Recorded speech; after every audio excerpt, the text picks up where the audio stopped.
ला पैसे दिले हे नाही की ह्याची जामीन नाही हे नाही त्या केसमध्ये काही मध्ये धुवून गेला तर चांगलं आहे ना, मला काय मोठं व्हायचं नाही. हाय असेच आरोप पाटलाने कुणावर करू नयेत, स्वतःच्या नावासाठी एखाद्याला बळीचा बकरा करू नये. डायरेक्ट असे एकदम यायचे, घर तपासायचे, कुठं ठुलेत काय केलेत, घरच्याला दडपण यायचं. सोडते न पाटील, पण पाटलाने काय इकडे वकील सुद्धा मॅनेज केले आमचे की आम्ही सुटू नाहीत म्हणून. त्या पाटलाचेच रेकॉर्डिंग होत्या, पाटील कुणाला बोललेत, काय केलंय, कसं काय झालंय, त्या पाटलाचेच रेकॉर्डिंग होत्या. आणि तेच रेकॉर्डिंग आहे का मला.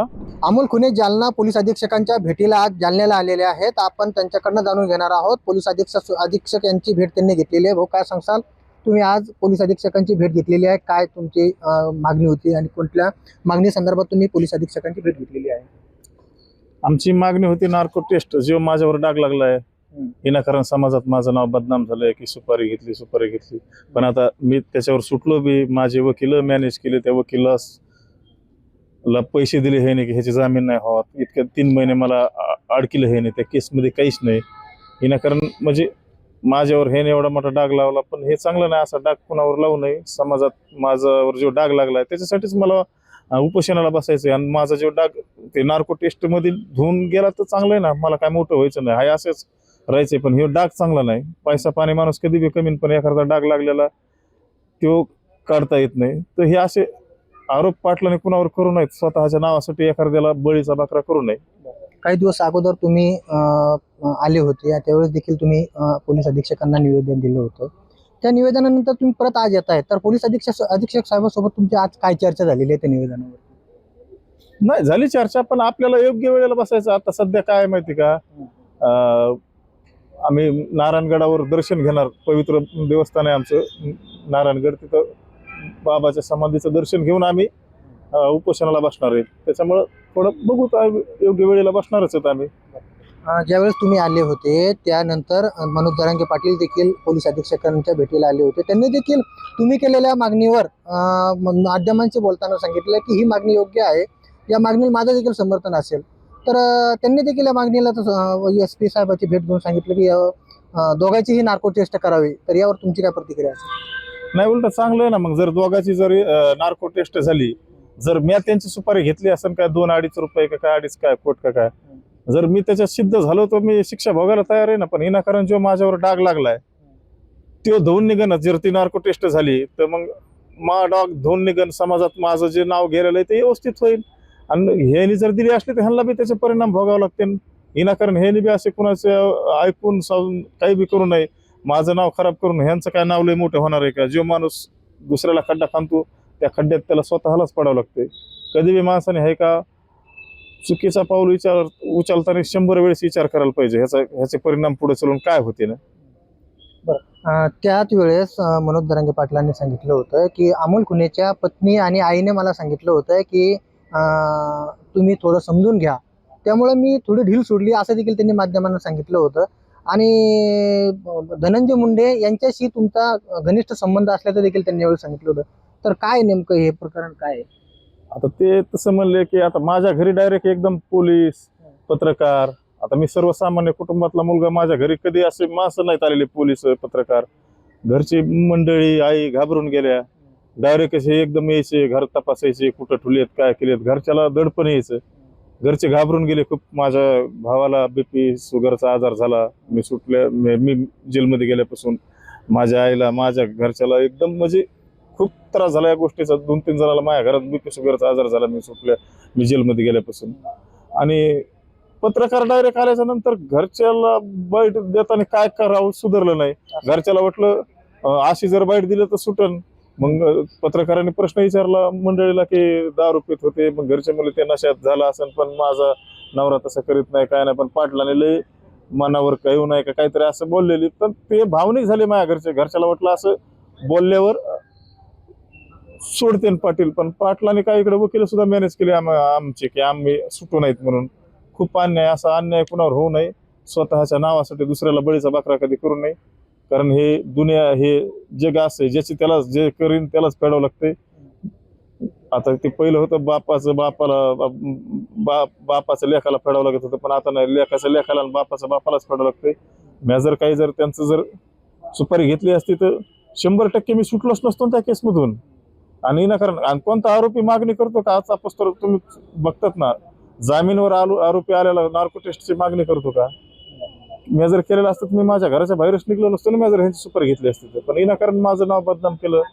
आणि राहिला विषय धनंजय मुंडेचा. आता धनंजय मुंडे साहेबांना माझा कुठं ते CDR मध्ये संबंध बी नाही आला. एक कॉल नाही, रेकॉर्डिंग नाही, CDR मध्ये काहीच आलं नाही. वैयक्तिक माझं एक काम होतं, तिथे पैसे होते. माझा मित्र एक कांचन साळवे, मी त्याला सांगितलं होतं. मग त्या संदर्भात मी कुठे गेलतो, परळीला गेलतो. पण तिथं काय 2-4 मिनिटं, 5 का 7 मिनिटं आमची भेट झाली. ते विसरून बी गेलो मी डायरेक्ट. एवढ्या मोठ्या माणसापाशी मला बसलं होतं, बासळून गेलो.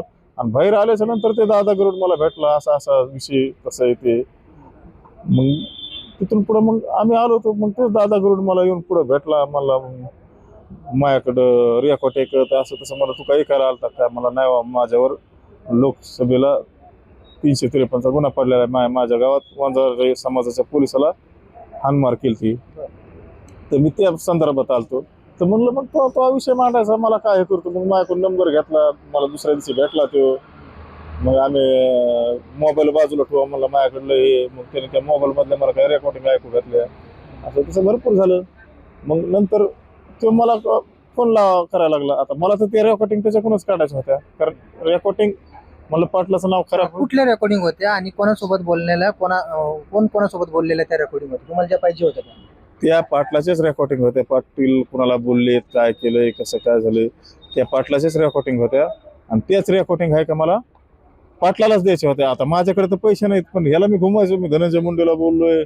2-3 दिवसात तिथं कार्यक्रम मग झाल्यावर धनंजय मुंडे ऍडमिट होते. तर मग नीट झाल्यावर तुला बोलतो, मग पैसे आणतो. तर मग ते मला मी मशीनच आणतो मोजायला, असं तसं डुप्लिकेटच देते. म्हणलं हो आण. मग म्हणलं मी 2 कोटी रुपये देतो तुला.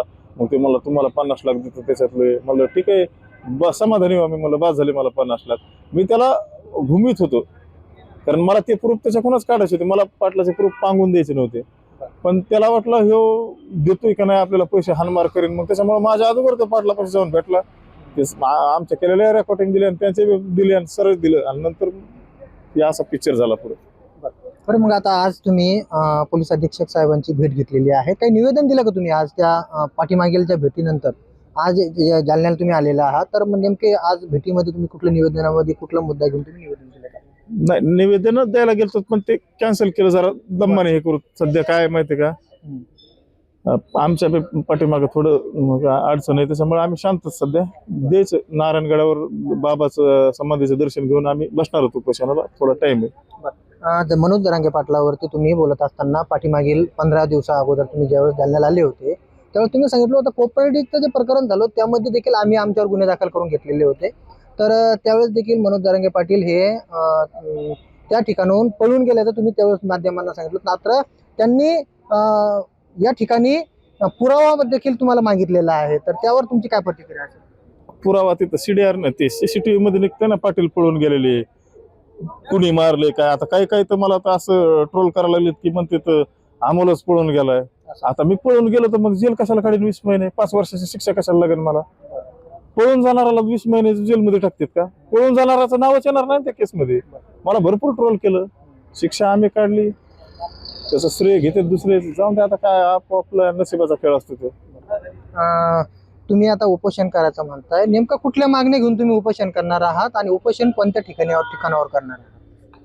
उपोषण तर इथंच करायचंय ना, आमच्या मागण्याच आहेत ना. नार्को टेस्ट, SIT काय असेल ते सरकारने तर लावलेली होती. SIT ती कस काय कशामुळे स्थगित आहे आणली काय माहित. ती व्हायला पाहिजे. तिथं विधानसभेत मुद्दा काढलेला आहे ना SITचा, ते व्हायला पाहिजे. जे काय असेल, ज्याने काय घेतलं असेल, खाल्लं असेल, जे ते आपापल्या कर्माचे फळं भोगते ना, शिक्षा काढते ना. मी जर कुणाचं काय घेतलं असलं तर माझी बी सामोरे जायची तयारी, मी बी शिक्षा भोगायला तयार आहे. मी जर कुणाचं बुरं वाईट केलं असलं तर त्याच्यात ते येणच ना नार्को टेस्ट मध्ये. नक्कीच हे होते अमोल खुने आणि हे सध्या जालना या ठिकाणी पोलीस अधीक्षक यांची भेट घेण्यासाठी आलेले होते. आणि याच ठिकाणावर त्यांनी जे नार्को टेस्ट आणि SIT चौकशीसाठी पाठीमागे 15 दिवस अगोदर निवेदन दिलं होतं आणि त्याच अनुषंगाने ते आज देखील भेटीसाठी आलेले आहेत. आणि या भेटीनंतर जर नार्को टेस्ट आणि या संदर्भात काही उपोषणासंदर्भात त्यांनी या ठिकाणी माध्यमांना सांगितलेलं आहे. आणि लवकरच उपोषणाचा देखील कधी उपोषण करणार आहे या संदर्भात देखील ते खुलासा करणार असल्याचं त्यांनी यावेळी सांगितलंय. सोनाजी जोगदंडे, story.com, जालना.